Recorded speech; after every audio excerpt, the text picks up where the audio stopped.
Hi mga Ronbel, maayong Huwebes kaniyong tanan. Kumusta niyong Huwebes? Ako kondisyon gihapon. Labi na makatilaw na pud ko ani. Kay Tagsa ra jud ko katilaw ani, kay Tagsa ra may makaluto gud ani.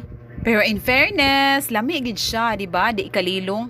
Kaning batikon kuno kay popular food throughout the world. Makagana gini kong i-grill, di ba? Labi na ning batikon. Dili na si Pinas ang sikat. Sikat sa di sa street food sa Haiti o throughout Southeast Asia. Other names sa gizzard kay Pathri. Nya giserve siya as curry o gi-barbecue. In Kerala, gitawag siya vatum carulum. Literally means gizzard liver curry. Hina po siya health benefits according to Michael Joseph.